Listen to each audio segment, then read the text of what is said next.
Iran versus Israel में चल रही फाइट अब रुकने का नाम ही नहीं ले रही है।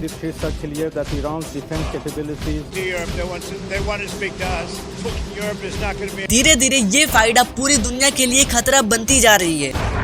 Over the past week, Israel and Iran have traded missile strikes in the latest deadly conflict. क्या सच में ये दुनिया की सबसे बिगेस्ट फाइट होने वाली है? तो इसका जवाब है हाँ।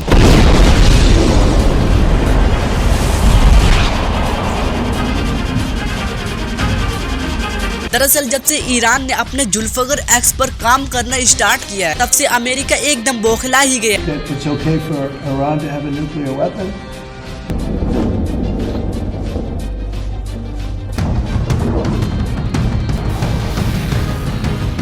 जिसकी वजह से ये इजराइल को चढ़ा बढ़ाकर टारगेट करवा रहा है उनके मिसाइल्स लैब्स ठिकानों पर। अमेरिका ये कभी नहीं चाहता कि कोई देश मेरे से ऊपर हो जाए, इस कारण से उसने इजराइल का हाथ पकड़ा हुआ है। जितना चढ़ाएंगे उतना ही इजराइल चढ़ेगा और हम उसे वेपन्स देते रहेंगे। ईरान और इजराइल के बीच टेंशन कोई एक नई बात नहीं है। ईरान के खिलाफ इजराइल काफी वक्त से हॉस्टिलाइज कर रहा है। इजराइल ओपनली बोलता है कि ईरान के एक्सटेंशंस को नहीं मानता, वहीं इजराइल ईरान के न्यूक्लियर प्रोग्राम को खतरा मान रहा है। मतलब आज के समय में अपने देश की सेफ्टी और पावरफुल बनना एक खतरा है। तो फिर ये जितने भी 203 देश खतरनाक से खतरनाक बॉम्ब्स रखे हुए हैं, क्या ये खतरा नहीं है? मतलब कुछ भी। सबसे बड़ा सवाल, क्या ये एक छोटी सी लड़ाई एक ग्लोबल वॉर बन सकती है? वर्ल्ड वॉर 3 तभी होगा जब दुनिया के बड़े बड़े देश एक दूसरे के खिलाफ न हो जाएं। Heading into World War 3 in any way.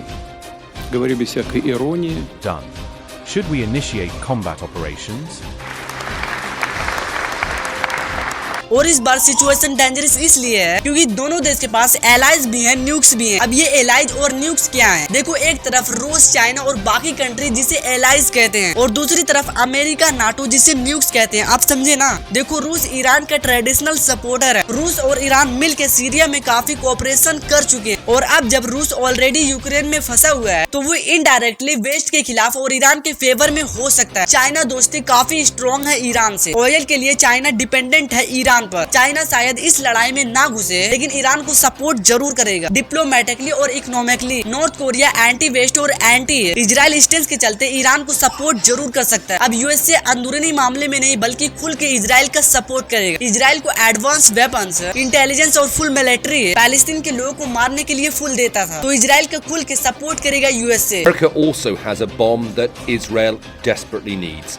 UK, France, Germany, NATO के कोर मेंबर्स यूजुअली यूएसए के साथ खड़े होते हैं। इनका कौन करने ईरान के न्यूक्लियर वेपन्स को लेकर भी यूएसए और इजराइल का सपोर्ट करेंगे। अरब कंट्रीज ये थोड़ा ट्रिकी हैं। पहले ईरान और अरब कंट्रीज जैसे सऊदी अरेबिया एनिमीज थे, अब कई अरब देश इजराइल का टाइज इंप्रूव कर रहे हैं अब्राहम एकॉर्ड्स के बाद भी। तो चांसेस है कि ईरान आइसोलेटेड हो जाए। अरब वर्ल्ड में भी वर्ल्ड वॉर 3 का खतरा तभी रियल होता है जब डिप्लोमेसी फेल हो जाए। आज भी यूएस, चाइना, रूस जैसे पावरफुल देश पीछे से टाल्स कर रहे हैं, लेकिन अगर एक छोटी सी गलती भी हो गई, जैसे किसी मेजर सिटी पर स्ट्राइक या एक न्यूक्लियर ब्लास्ट, तो दुनिया एक ऐसी आग में जाएगी जहां हर एक देश जलेगा।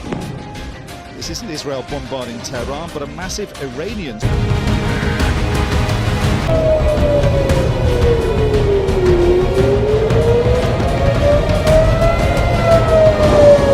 बाकी इंडिया किसके सपोर्ट पे खड़ा होगा, ईरान या इजराइल? अगर ईरान को छोड़ा तो ये जितने भी ऑयल कंपनीज हैं सब जीडीपी इंडिया की गिरा सकते हैं। अगर वही इजराइल का सपोर्ट किया तभी ये पोजीशन आ सकती है, लेकिन ये समय इंडिया को बहुत ही सोच समझकर करना चाहिए। बाकी आपकी क्या राय है कमेंट करके बताओ। तो वीडियो को एक लाइक करने के साथ हमारे इस चैनल को एक सब्सक्राइब भी कर दे। तो मिलते हैं अगली वीडियो में।